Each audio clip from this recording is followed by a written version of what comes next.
Hey, what's going on? It's Justin Dickmeyer from engineeringtrainingexam.com.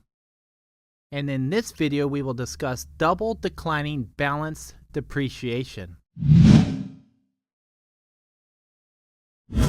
In this video, we will define the topic of double declining balance depreciation, walk through the general workflow of solving such problems, and jump into working an example of something we may see on the exam. The topic of double declining balance depreciation falls under the main category of engineering economics. Equations, symbols, tables, and information on the various topics covered in engineering economics can be referenced on pages 114 through 120 of the NCEES Supplied Reference Handbook, 8th edition, 2nd revision.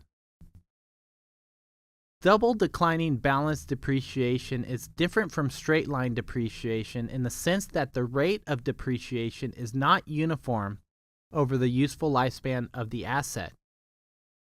In fact, the rate of depreciation will be much greater in the early years and decrease as the asset ages. This is so because the depreciation is a constant percentage of the asset's current book value. So let's run through the general workflow. The goal of most double declining balance depreciation problems will be to determine the book value of an asset at a specific point during its lifespan. The formula for calculating double declining balance depreciation is not included in the NCEES Supplied Reference Handbook. For that reason, it is important that we etch it into our memory banks prior to sitting for the exam. The formula for double declining balance depreciation is D sub j is equal to 1 minus 2 divided by n raised to the j.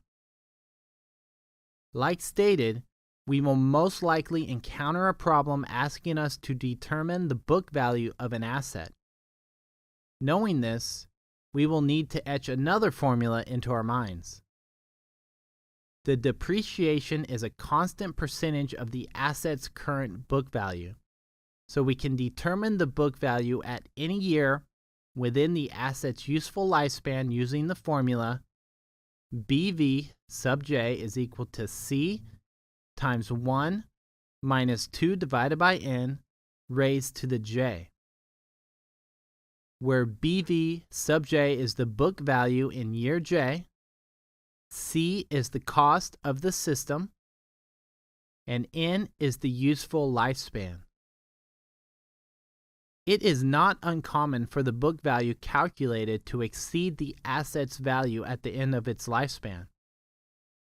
This situation can occur when the salvage value is $0. Therefore, under the tax law, it is allowable to depreciate an asset over the early portion of its life using double declining balance depreciation, and then switch to straight line depreciation for the remainder of the asset's lifespan. So let's run through an example. A life safety system was installed into an office building for $600,000. The system was designed to last 20 years with a salvage value of $75,000. Assuming double declining balance depreciation, what is the book value of the system after 15 years in operation? So here's the solution. The goal is to determine what the book value for the specified system is given the defined economic factors. The problem statement establishes that we are to base our analysis on double declining balance depreciation.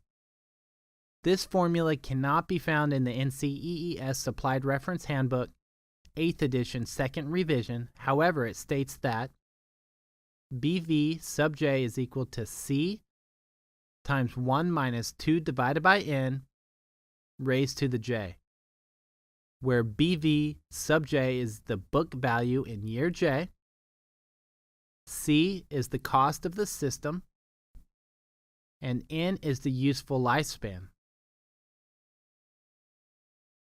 In this problem, we are given C, a cost of $600,000.